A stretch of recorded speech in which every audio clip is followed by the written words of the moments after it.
Gálatas nos dice que nosotros, ¿quién? Nosotros, dígale a su vecino, nosotros somos el Israel de Dios.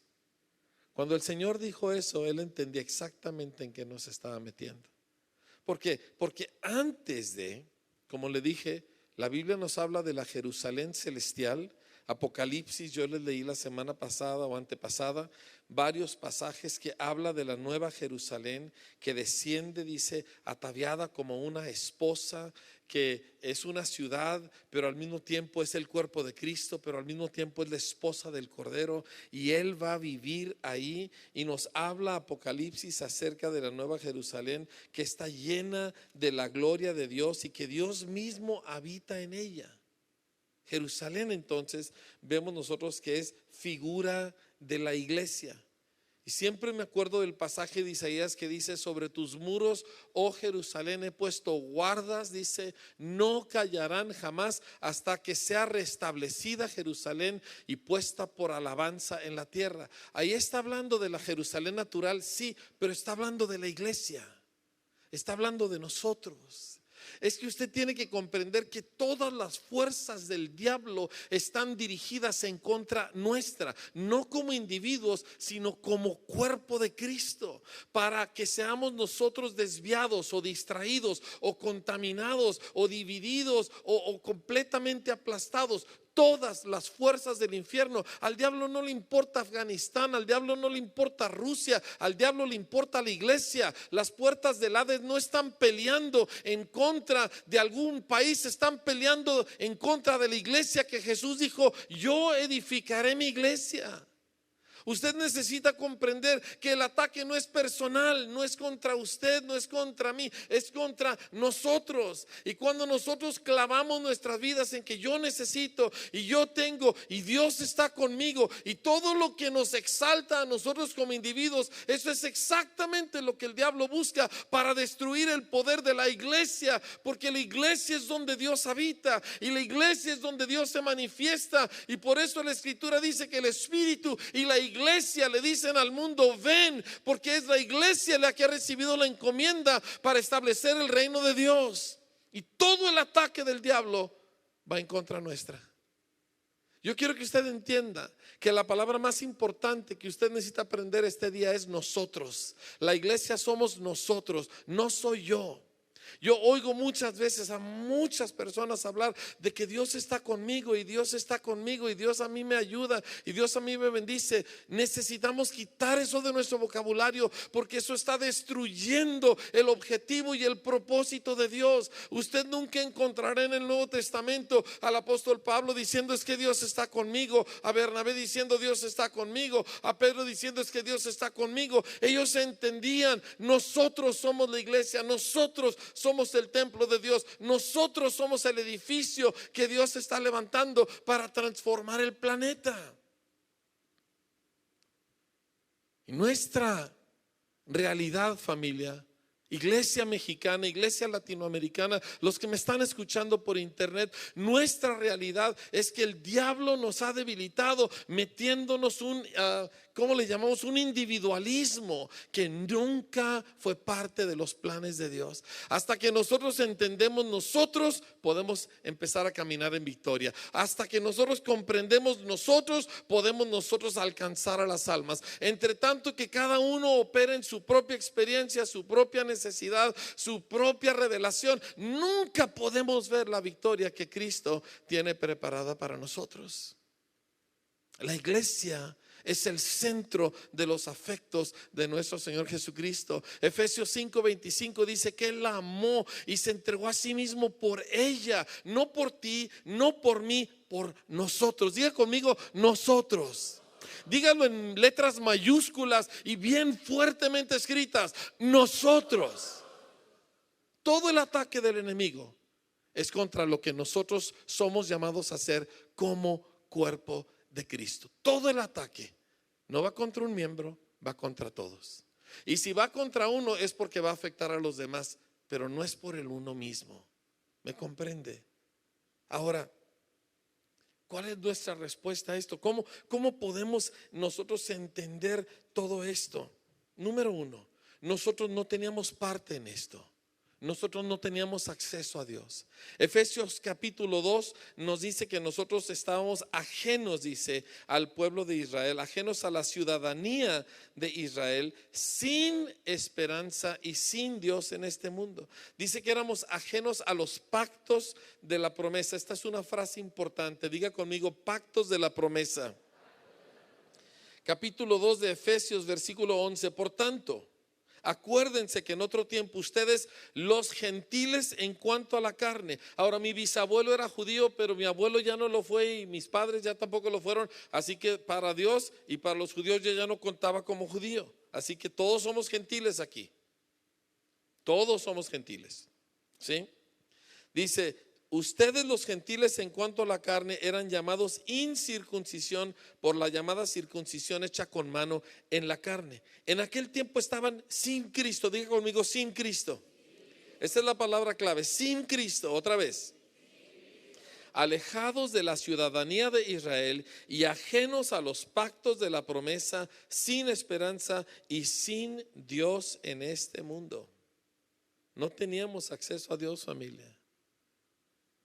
A mí no me importa si usted era de la religión que usted fuera y súper devoto, usted y yo no teníamos acceso a Dios. ¿Por qué? Porque no teníamos a Cristo. Y Cristo es el único camino a Dios. Él dijo, yo soy el camino y la verdad de la vida, dice, y nadie llega al Padre si no es por mí. Entonces, fuera de Cristo nosotros estamos completamente ajenos a Dios. Los judíos tenían acceso a Dios por el templo, pero el templo ya no existía tampoco. ¿Me está escuchando? Ya no había templo. Los judíos oraban en dirección de Jerusalén porque oraban en dirección del templo y ya no había templo. Dios tenía su presencia en una forma muy limitada en el templo de Jerusalén, ya no había templo. Y nosotros menos, cero. Podíamos ser temerosos de Dios como Cornelio y algunos otros, pero no teníamos acceso a Dios porque no teníamos a Cristo. Por eso el ángel le dijo a Cornelio, manda a traer a Pedro, él te va a decir. Porque Cornelio no tenía acceso a Dios y Dios lo quería dentro, pero necesitaba a alguien que le comunicara el evangelio. ¿Quién era ese alguien? La iglesia. La iglesia es la que puede compartir el evangelio, nadie más. Pedro, como un representante de la iglesia, como un miembro de la iglesia, no como un individuo, estaba predicándoles a ellos el evangelio. ¿Sí? Entonces nosotros estábamos afuera. Primera de Pedro capítulo 2 nos dice que nosotros antes no éramos pueblo. Déjeme se lo leo como lo dice el apóstol Pedro. Dice así, Primera de Pedro capítulo 2 versículo 9 dice, pero ustedes son linaje escogido, real sacerdocio, nación santa, pueblo adquirido por Dios, para que anuncien las virtudes de aquel que los llamó de las tinieblas a su luz admirable. Ustedes que en otro tiempo no eran pueblo, pero que ahora son pueblo de Dios, que en otro tiempo no habían alcanzado misericordia, pero que ahora han alcanzado misericordia. Mire, mi hermano, si yo puedo ayudarle a quitarse la fantasía de que usted estaba con Dios toda su vida, yo le voy a ayudar a usted a vivir en victoria. Mire, yo fui muy devoto, allá está mi papá. Fui muy buen muchachito devoto. Desde chiquito yo no conocía a Dios. Y desde el día que yo me convertí, que fue el 1 de enero de 1980, desde ese día yo nunca he hecho ninguna referencia a mi pasado referente a Dios, salvo el hecho de que como 4 años antes de que yo me convirtiera, una muchacha en Chihuahua, su pastor le dijo, Dios tiene un esposo para ti, empieza a orar por él. No sabía quién era, pero empezó a orar. Y ella oraba y Dios me libró a mí de accidentes, de peligros, de cárceles y un montón de cosas por la vida que vivía. Pero yo no tenía nada que ver con Dios y yo era religioso. Entonces me alarmo mucho cuando yo oigo a cristianos hablar de que, ay, es que Diosito a mí siempre me ha hecho muchos milagros. No es cierto. No es cierto. Usted no tenía acceso a Dios. Yo no tenía acceso a Dios. Ay, es que yo le pedía tanto a Dios. Le pedía a alguien que usted no conocía y sus oraciones no llegaban a ningún lado. ¿Por qué? Porque usted y yo no teníamos a Cristo. Entre más pronto usted entiende eso, más pronto se va a librar de andar arrastrando un bagaje innecesario de una vida pasada que era muerte, muerte y pura muerte. Dice, pero yo tenía buenas intenciones. Las buenas intenciones, mis hermanos, no sirven para absolutamente nada. La verdad es la que nos salva. Cristo es el que nos salva. Y antes del día que usted nació de nuevo, usted y Dios no tenían nada que ver el uno con el otro. Así como yo, así como todos. Saulo de Tarso, conocedor de la ley, memorizada la Biblia, celoso de las tradiciones de sus padres, pero no tenía nada que ver con Dios. Y el día que Cristo se le presenta, dice, ¿quién eres? ¿Por qué? Porque no conocía a Dios. Y a partir de ahí Pablo nunca te habla, es que yo cuando le pedí a Dios en la sinagoga, no, ¿por qué? Porque no conocía a Dios y era judío y esa religión sí valía, pero no conocía al Señor. Entonces, ¿qué tal si nosotros acabamos de aceptar la realidad de que antes de Cristo nosotros no teníamos nada que ver con Dios? Éramos tan paganos como algún pobre indígena en alguna isla del Pacífico cortándole la cabeza a alguien para cocinarlo y comérselo. No éramos mejores y no estábamos más cerca del Señor. Entiéndalo. Entiéndalo, acéptelo, abrácelo y gócese de la nueva, del acceso que ahora tiene en Cristo, de la entrada, del pacto, de las promesas que tiene ahora porque está en Cristo. Pero si usted se aferra al pasado, no puede disfrutar de lo que ahora tiene en Cristo. ¿Me está escuchando? Yo necesito oír un amén de alguien en este lugar, porque yo veo que muchos pelean por decir yo no estaba completamente fuera, y sí estaba. Estaba totalmente afuera. No entiendo, Tita, por qué la gente pelea tanto por decir que sí estaba dentro, cuando ya está dentro ahorita. Ahora sí está dentro. Ahora está en Cristo. ¿Por qué está llorándole algo que no existió? ¿Por qué está aferrado? Porque quiere pensar que a lo mejor sus parientes a los que usted no les predica, que ellos pues a lo mejor sí van a entrar. No van a entrar a menos que usted les predique y ellos crean. Porque a lo mejor usted quiere pensar que bueno, no, como tanta gente se va a ir al infierno. Se van a ir al infierno a menos que nosotros les llevemos el mensaje. Deje de robarse a sí mismo lo que tiene en Cristo por estar aferrándose a decir que usted tenía algo cuando no tenía nada. No tenía nada. No usted, no yo, no nadie. Hay un camino a Dios. ¿Cómo se llama?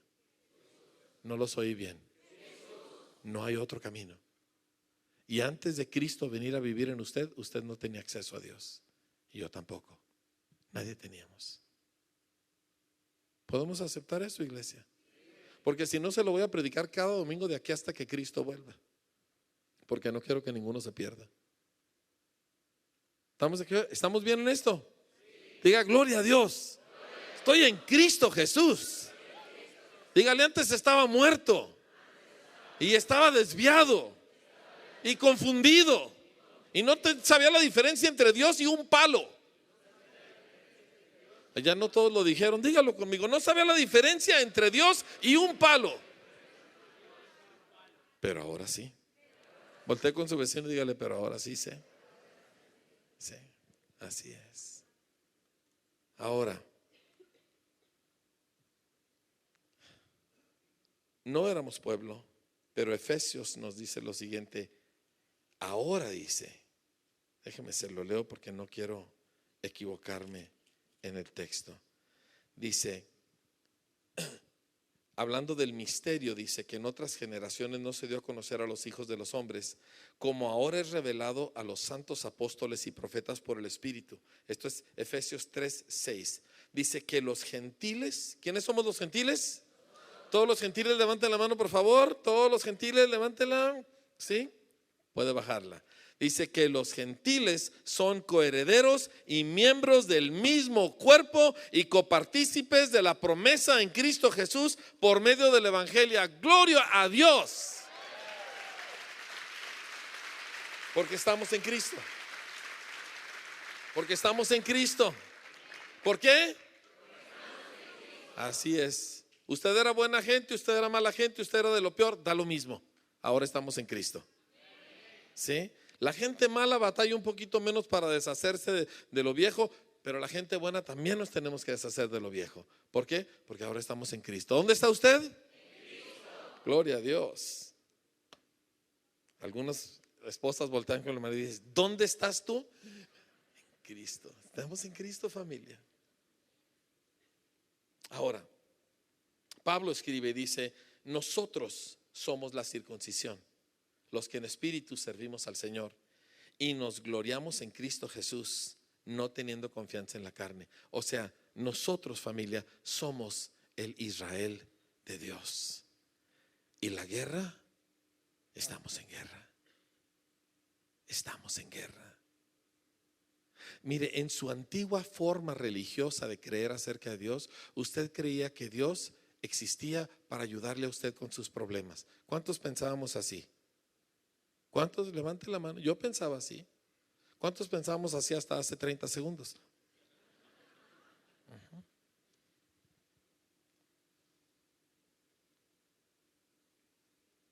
Pero nosotros somos el Israel de Dios.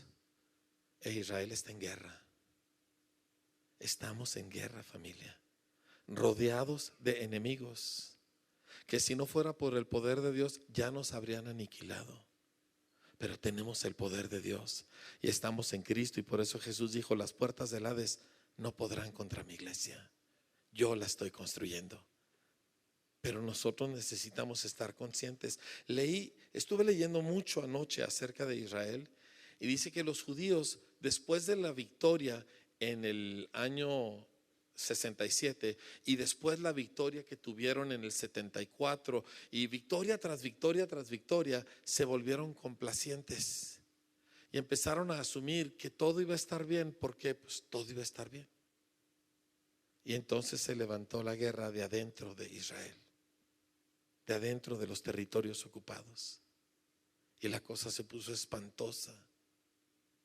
Y dice el autor, y estos son varios de hecho, no uno solo, dice: y entonces dice, volvió a resurgir esa convicción que tenían los judíos antiguos de que nosotros vamos a luchar por establecer Israel, y nosotros vamos a luchar por Jerusalén, y por eso no vamos a ser vencidos. Pero el que simplemente dice: no, todo está bien, va a ser atropellado por la maldad que nos rodea. Dice: pero a mí me va bien. Sus hijos siguen a Jesús. Sus hijos aman a Cristo con todo el corazón. Usted está influyendo en otras personas para que ellos sigan a Cristo. Usted está afectando su lugar de trabajo o los clientes que vienen a su negocio hacia Cristo. Usted ha sido robado. Los enemigos a su alrededor le han ido merme y merme y merme lo que Dios tiene para nosotros, la iglesia. Pero lo vamos a recuperar.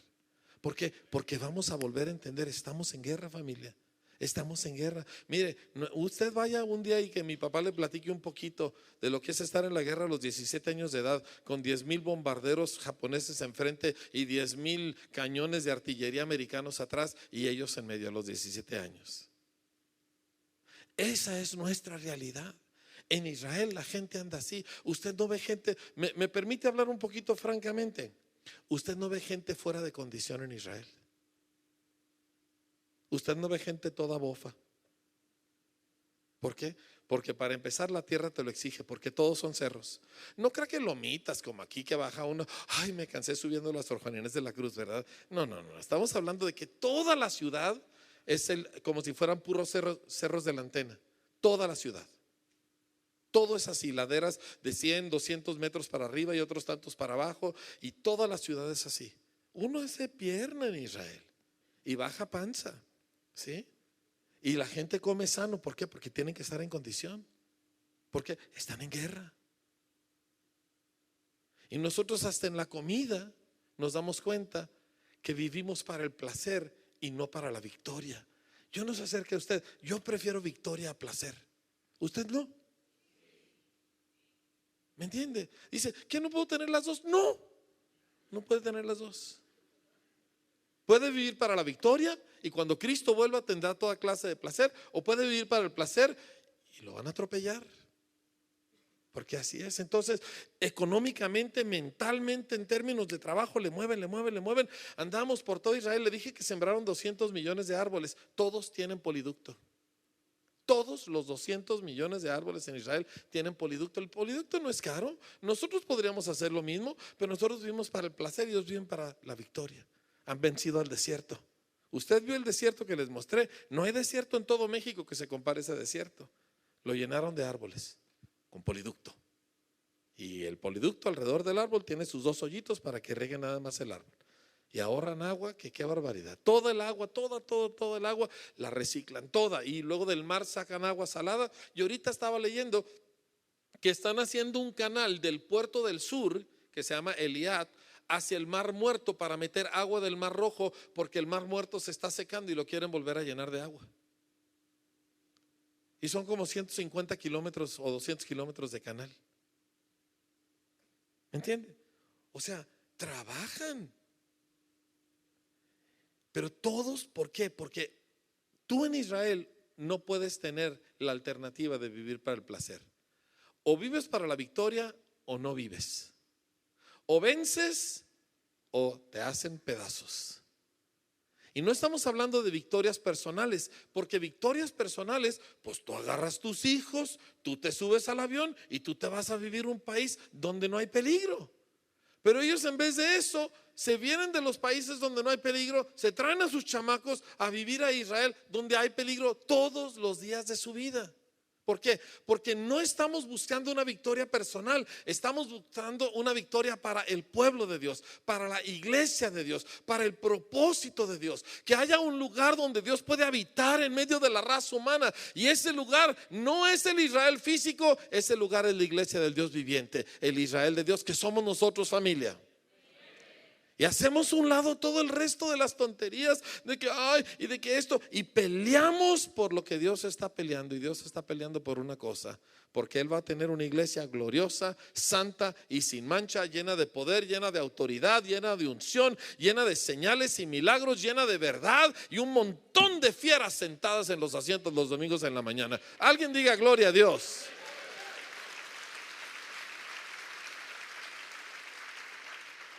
Dije un montón de fieras. Ay, pero es que no se ofenderá el diablo. ¿Un montón de qué? Eso. Hasta se asustó el demonio de allá del río. Hizo así, ¿verdad? Estamos cantando Emanuel el día de hoy. Y Emanuel no significa Dios conmigo. ¿Qué significa? Para los judíos, Dios con nosotros significaba el templo, porque Dios estaba en el templo y el templo era de ellos, ¿sí? Era la casa de Dios en medio del pueblo judío. Ellos no estaban pensando, ay, Diosito está conmigo en lo que ellos entendían. Dios está con nosotros. Pero con nosotros es diferente. Emanuel se cumple en la iglesia, pero no por un templo físico, sino por un templo vivo, hecho de piedras vivas, por el cuerpo de Cristo, que es donde Dios está con ¿quién? Dios está con nosotros.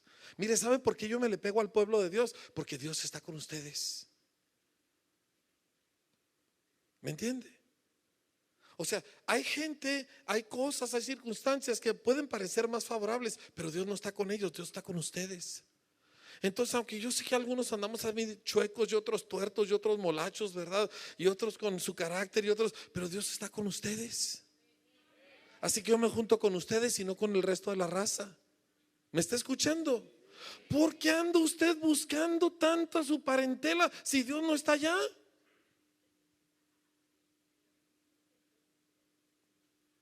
Ay, es que mi abuelita, déjala en paz a la pobre mujer, predíquele a Cristo y luego entiérrela. Ya que se vaya a la gloria en vez de estar sufriendo con tanta cosa. La única razón que nosotros queremos tener contacto con el mundo a nuestro alrededor es para meterlos a la iglesia. Es el único objetivo. Usted sigue, insiste y insiste y insiste en hacer vida social con la gente que no sigue a Cristo. Usted anda con la familia del diablo. Dije, anda con la familia del diablo. Yo me junto con ustedes porque ustedes son la familia de Dios. ¿No es así? Entonces, ¿con quién se va a juntar usted? Ay, pero es que a veces tienen sus defectos y su familia en la carne no los tiene. Y sus parientes y sus clientes y sus proveedores no los tienen. Defectos hay en todos lados. La pregunta no es quién es más perfecto y quién no es. La pregunta es dónde está Dios. Y Dios está en su iglesia. Familia, dije, Dios está en su iglesia. Y nosotros somos esa iglesia. Y por eso somos de aquí. ¿Sí? Ya les dije, Bernabé vio la gloria de Dios, vio al pueblo de Dios que acababa de nacer, la iglesia, y dijo, yo de aquí soy. Y se vino y se quedó. Mandó vender sus tierras y dijo, yo de aquí soy. ¿Sí? ¿Por qué? Porque él sabía dónde estaba Dios y dijo, yo quiero estar donde está Dios. A mí qué me importa lo demás. Ay, es que ya te ofrecen mejor esto. Yo quiero estar donde Dios está. ¿Usted? Claro. Finalmente, Efesios 4, un pasaje clave. De hecho, todo Efesios es clave, pero Efesios 4 es particularmente clave para nosotros y nos va a ayudar a entender exactamente cómo funcionamos aquí, en lo que somos nosotros ya como iglesia. Escribe así en Efesios 4:11: y él mismo constituyó a unos apóstoles, a otros profetas, a otros evangelistas, a otros pastores y maestros. Yo hace un par de semanas les mostré cómo la iglesia de Antioquía tenía los 5 ministerios operando plenamente: apóstoles, profetas, evangelistas, pastores y maestros. Dice, a fin de perfeccionar o madurar o completar a los santos. ¿Quiénes son los santos? Levante la mano. Todos los santos de Dios, ¿sí? Es para madurarlo a usted que hay apóstoles. Es para perfeccionarlo a usted que hay evangelistas. Es para completarlo a usted que hay profetas y maestros, ¿sí? Y pastores. Dice, para la obra del ministerio y para la edificación del cuerpo de Cristo. O sea, la iglesia en su aplicación individual es que habemos estos diferentes ministerios para madurarlo y completarlo a usted, para que usted haga la obra del ministerio. ¿Qué significa? Que usted sale a la calle, ora por alguien, lo lleva a los pies de Cristo, lo sana de sus enfermedades y se lo trae a la iglesia. Ahí entra la segunda parte que dice, para edificar el cuerpo de Cristo. ¿Cómo se edifica un edificio? ¿Se le soba la pared? Ay, quiero que te sientas mejor, edificio. ¿Así se levanta un edificio? No, no se le abraza una esquina y le dice, no estás solo, mi vida, yo estoy contigo. Así se levanta un edificio. No es así. Porque así es como ustedes piensan que se edifica el cuerpo de Cristo. Ay, te quiero tomar en cuenta para que no te sientas mal ni despreciado, ¿verdad? Es así como se edifica un edificio. ¿Cómo se edifica un edificio? Se agarra un ladrillo y se pone. ¿Dónde se consiguen los ladrillos? Allá afuera. Hacemos la obra del ministerio y traemos el ladrillo y lo agregamos. Y traemos otro ladrillo y lo agregamos. Y se va levantando el edificio santo. Ahora, el trabajo mío y de Tita y de los ministros es ayudarle a usted a crecer, a madurar, a perfeccionarse, a completarse para que usted haga ese trabajo. Específicamente la obra del ministerio y luego construir el edificio de Dios. Todo lo demás pertenece a su antigua religión. Aquí es otro boleto. Dice, pastor, ¿cuándo nació usted? Yo nací el 28 de enero de 1980. Solo tengo 34 años de edad. Chido, ¿no? ¿Sí? ¿Qué cumpleaños es el que usted está celebrando? Porque según su cumpleaños es su mentalidad. Yo celebro el cumpleaños de Tita. ¿Sabe cuál es el cumpleaños de Tita? El 7 de diciembre de 1975. Es cuando ella se convirtió al Señor. ¿Sí? ¿Y qué hacemos nosotros? Hacemos la obra del ministerio y edificamos el cuerpo de Cristo. Usted póngame en un lugar donde haya alguien, yo le voy a hablar del Señor. Voy a encontrar la forma de hablarle de Cristo. Y si ando bien, ¿verdad? Que procuro hacerlo, voy a tener fe y voy a orar por él o ella para que algo suceda en su vida, que le confirme que Cristo verdaderamente está conmigo, porque yo soy parte del cuerpo de Cristo. Y luego que voy a hacer, me lo voy a traer para acá, para que sea parte de nosotros. Eso es lo que hacemos, familia. Y luego ya adentro ayudamos y edificamos y crecemos y mejoramos. Por eso y abrimos Instituto Vida. Usted necesita estar en Instituto Vida. Pero es que va a ser el miércoles de noche, aparte de ver la tele. de estar en Instituto Vida para crecer, para madurar, para completarse, para que sepa qué dones tiene, para que sepa cómo usarlos, para que sepa cómo imponer manos y no quedar en ridículo. Algunos nunca imponen manos porque temen quedar en ridículo. Aquí le enseñamos cómo imponer manos y no quedar en ridículo.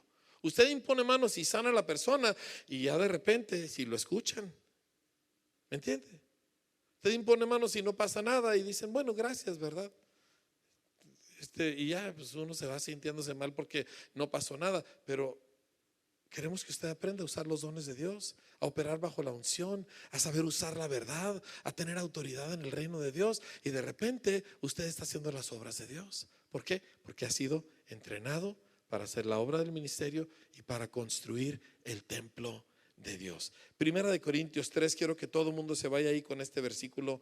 Vamos a terminar. Hay mucho más que leer en Efesios, pero ya el tiempo se me agotó. Así que vaya conmigo a Primera de Corintios capítulo 3. Pablo está hablando aquí a los corintios, y los corintios eran muy individualistas. Diga conmigo, individualistas.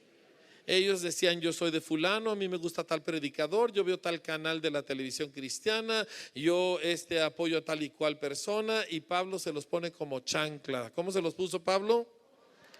Como Dios puso al perico, verde se los pone a todos, ¿verdad? Porque les dijo que Cristo está dividido.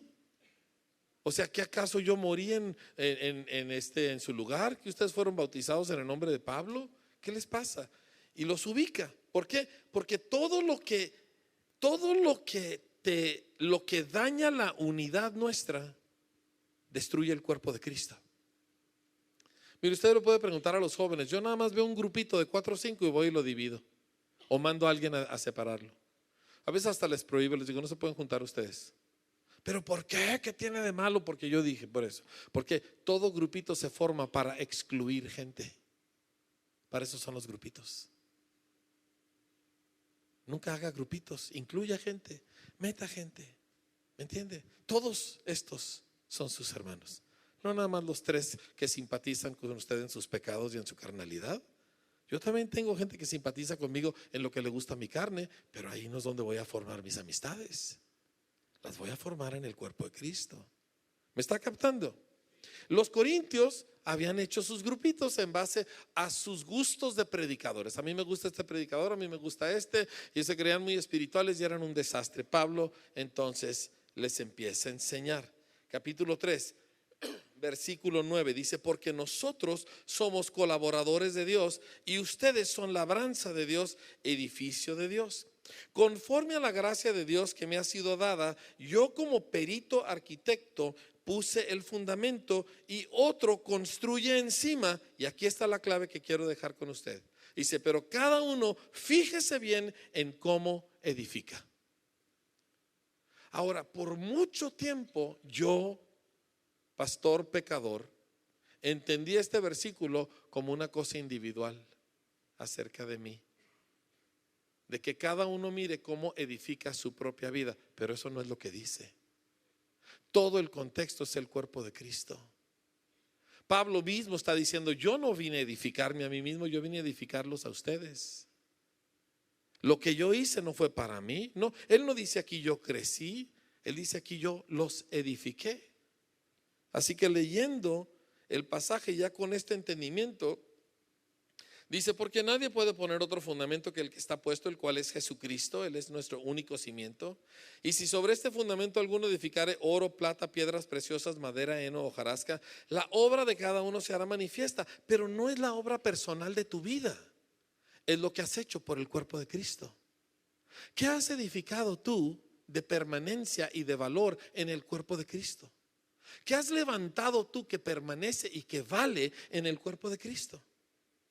Porque si lo que has levantado es membresía, o yo voy, o yo trato, o yo a veces coopero y cosas por el estilo, entonces tienes hojarasca y paja, y cuando venga el fuego no va a durar.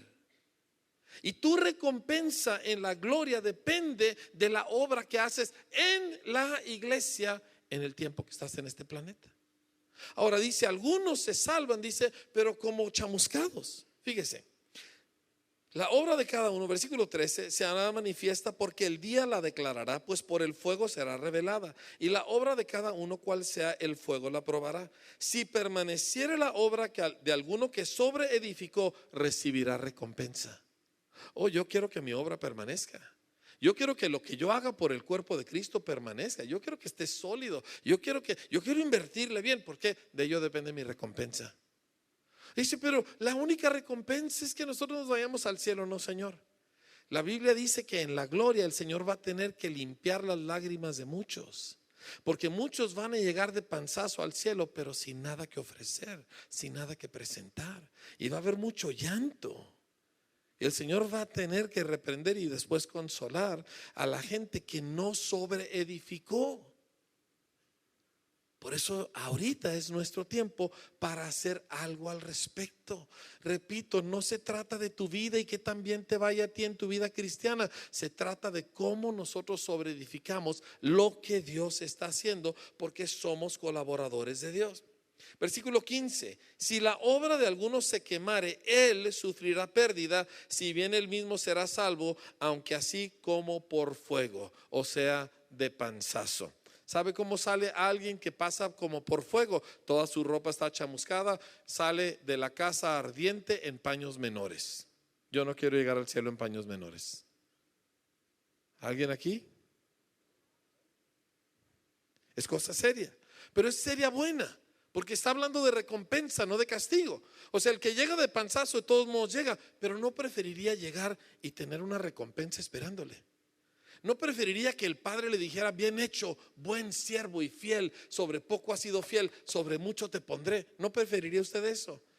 Claro. Entonces, ¿cuál es la clave? Que usted tenga cuidado y se fije bien cómo usted está edificando lo que Dios está edificando, que es el cuerpo de Cristo.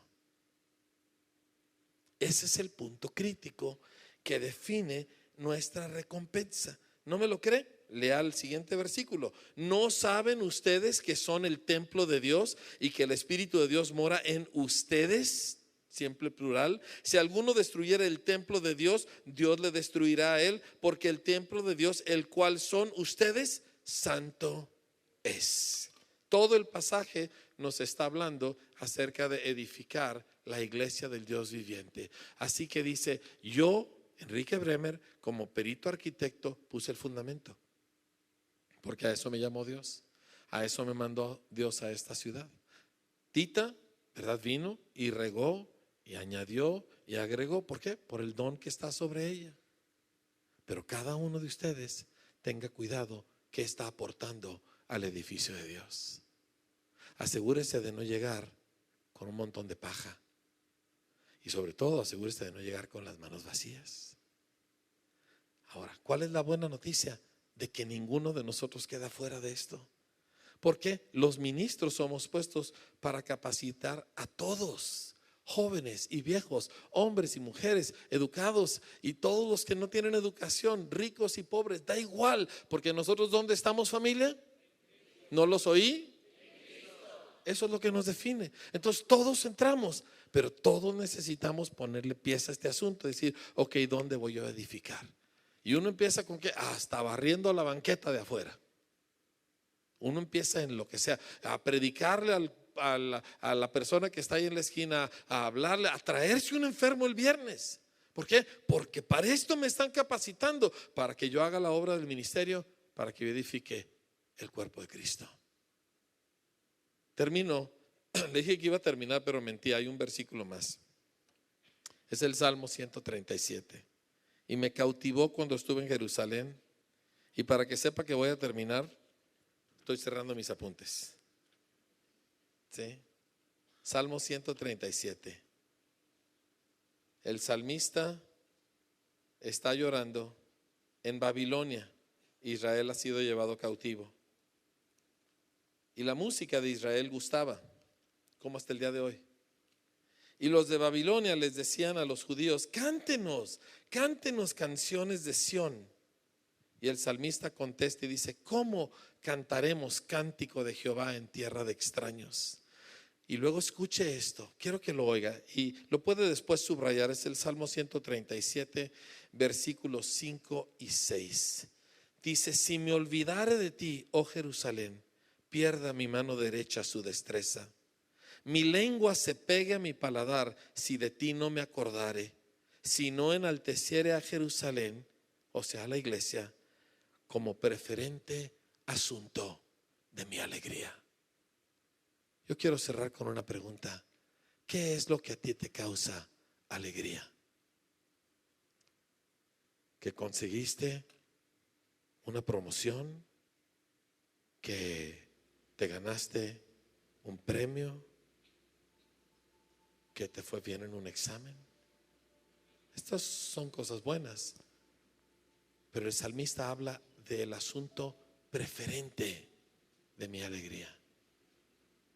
Yo vivo con una señora que no está alegre a menos que Dios se mueva en la iglesia. El resto del tiempo nos hace la vida relativamente difícil, ¿sí? A menos que la iglesia cobre vida, a menos que Dios se mueva en la iglesia, a menos que la iglesia le responda al Señor, ¿sí o no, vida? Ese es su corazón, esa es su vida.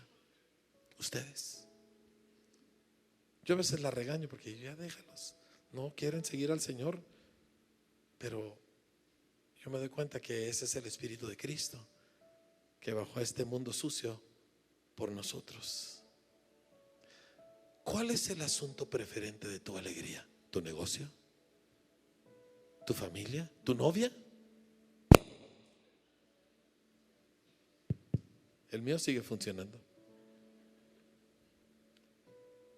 Yo quiero que nosotros oremos, familia, porque si nosotros abrazamos la visión de Dios y el objetivo de Dios, como los israelitas, como los judíos abrazaron la visión de Israel, 1900 años no tuvieron país, pero no lo soltaban y no lo soltaban y no lo soltaban. Y un día, después de ¿qué estamos hablando? De 50 generaciones, volvió a haber un país y todos están ahí. Algunos hasta son ateos, muchos, pero todos son judíos y todos están ahí por Israel. Eretz Israel se llama, la tierra de Israel. ¿Sí? Si nosotros abrazamos la visión que Cristo tiene por su esposa, por la iglesia, por su templo vivo, y dejamos a un lado la vida egoísta, la vida donde yo estoy nada más pensando en cómo Dios me va a ayudar a mí en lo mío, y nosotros nos ubicamos y decimos: tu iglesia, tu pueblo, Señor, tu templo, tu nación santa, Señor. Y esa se convierte en el asunto preferente de nuestra alegría. Hay miembros de esta iglesia que así son. No quiero ahorita mencionarlos por nombres, pero hay muchos aquí que aman la iglesia, que viven para ayudarla y levantarla y fortalecerla. Pero yo quiero que sea esto el asunto preferente de la alegría de todos nosotros, jóvenes y viejos, pobres y ricos. Y de esto quiero orar para cerrar esta reunión. ¿Alguien aquí necesita orar? Mire, yo sé que todos venimos de una forma de pensar religiosa, donde yo soy el necesitado y yo soy Señor, ¿verdad? Por favor, respóndeme. Necesitamos hacer eso a un lado. Ya no estamos en la religión. ¿Estamos dónde? Estamos en Cristo.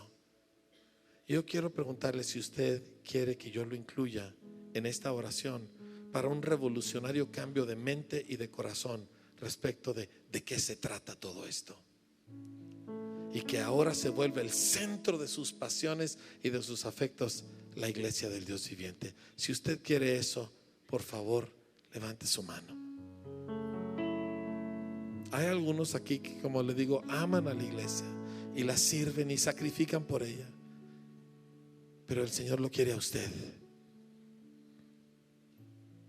Si levantó su mano, póngase de pie conmigo, por favor.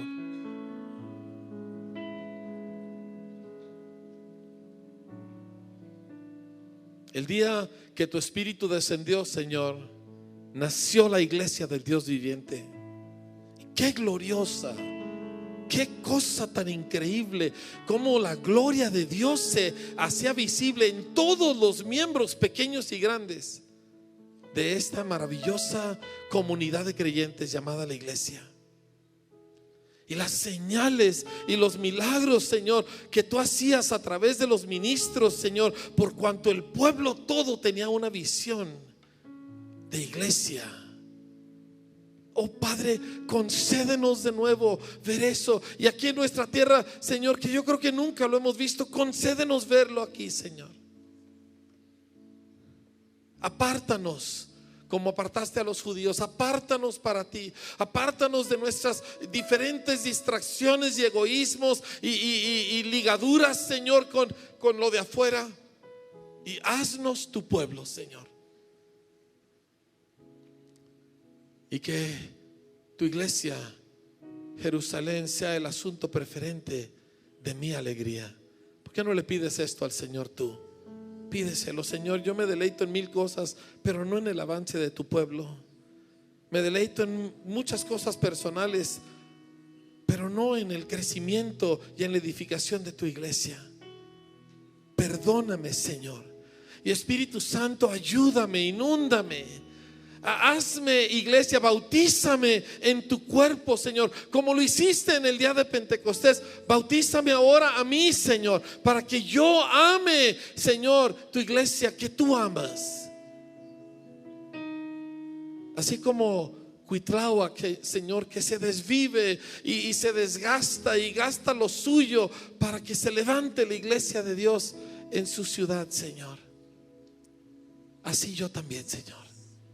Pídeselo. Es más, quisiera que dejáramos de orar en susurros y levanta tu voz. Levanta tu voz. Dile: Señor, yo necesito dejar este egoísmo, necesito dejar esta inmadurez, necesito dejar de pensar que tú existes para ayudarme a mí, Señor. Yo soy parte de tu cuerpo, soy parte de tu familia. Y ahora te pido, Señor, que tu Espíritu me dé otra mentalidad y otro corazón para yo sobreedificar la iglesia del Dios viviente.